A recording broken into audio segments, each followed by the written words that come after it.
एक समय की बात है। एक दूर देश में चमकीले रंगों और मनमोहक प्राणियों से भरा एक जादुई जंगल मौजूद था। टिम्मी और बेला, दो साहसी बच्चे, जंगल की खोज करना पसंद करते थे और उनके आसपास की दुनिया के लिए उनमें एक अतृप्त जिज्ञासा थी। वे सबसे अच्छे दोस्त थे और हमेशा एक फली में दो मटर की तरह एक साथ रहते थे। एक धूप भरी सुबह टिम्मी और बेला ने जंगल में पहले से कहीं अधिक गहराई में जाने का फैसला किया। अपनी कैंटीन, टिम्मी के बड़े भाई द्वारा बनाया गया नक्शा और नाश्ते से भरे एक बैकपैक के साथ वे अपने भव्य अभियान पर निकल पड़े। उनके ऊपर ऊंचे पेड़ों की छांव फैली हुई थी, जिससे जंगल के फर्श पर नाचती हुई छाया पड़ रही थी।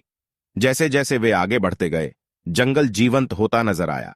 बंदर एक पेड़ से दूसरे पेड़ पर चंचलतापूर्वक घूम रहे थे और रंग बिरंगे पक्षी खुशी से चहचहा रहे थे। तितलियों ने उनके चारों ओर नृत्य किया, जिससे रंगों का बहुरूप दर्शक बना, जिसने दो युवा खोजकर्ताओं को आश्चर्यचकित कर दिया।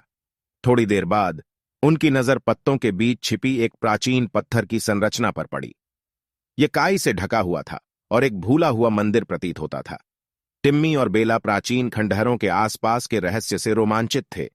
उन्होंने सावधानी से मंदिर में प्रवेश किया और दीवारों पर जटिल नक्काशी देखी, जिसमें पौराणिक प्राणियों और खोई हुई सभ्यताओं की कहानियां चित्रित थीं। जैसे ही उन्होंने प्राचीन कला की प्रशंसा की, मंदिर में एक धीमी गड़गड़ाहट गूंज उठी। उनके नीचे की जमीन हिलने लगी और इससे पहले कि उन्हें पता चलता, प्रवेश द्वार को एक विशाल पत्थर के दरवाजे से बंद कर दिया गया। दहशत फैलनी शुरू हो गई, लेकिन टिम्मी और बेला ने उनसे सावधान रहने का फैसला किया। बेला ने बहादुरी से कहा, हमें कोई दूसरा रास्ता खोजने की जरूरत है। दीवारों पर नक्काशी का अनुसरण करते हुए वे मंदिर के भूल भुलैया वाले गलियारों से गुजरे। रास्ते में उन्हें ऐसी पहेलियों का सामना करना पड़ा जिन्हें हल करने के लिए टीम वर्क की आवश्यकता थी। टिम्मी की चतुर सोच और बेला की गहरी टिप्पणियां एक आदर्श मेल थीं और उन्होंने प्रत्येक पहेली को सफलतापूर्वक सुलझा लिया। जैसे जैसे वे आगे बढ़े, उन्होंने एक प्राणी की दूर से दहाड़ सुनी, जिससे उनकी रीढ़ में सिहरन दौड़ गई। यह पौराणिक जंगल संरक्षक था, जिसके बारे में कहा जाता है कि यह प्राणी मंदिर को घुसपैठियों से बचाता था। हालांकि बच्चे अपने दृढ़ संकल्प और मित्रता से प्रेरित होकर आगे बढ़ते रहे।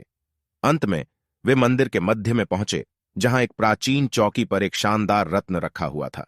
कहा जाता है कि इस रत्न में अविश्वसनीय शक्तियां हैं, लेकिन इसका उद्देश्य एक रहस्य बना हुआ है। टिम्मी और बेला इसकी सुंदरता से आश्चर्यचकित थे, लेकिन उनका आश्चर्य अल्पकालिक था, क्योंकि उन्हें एक बार फिर जमीन कांपती हुई महसूस हुई। जंगल गार्जियन छाया से उभरा, एक शानदार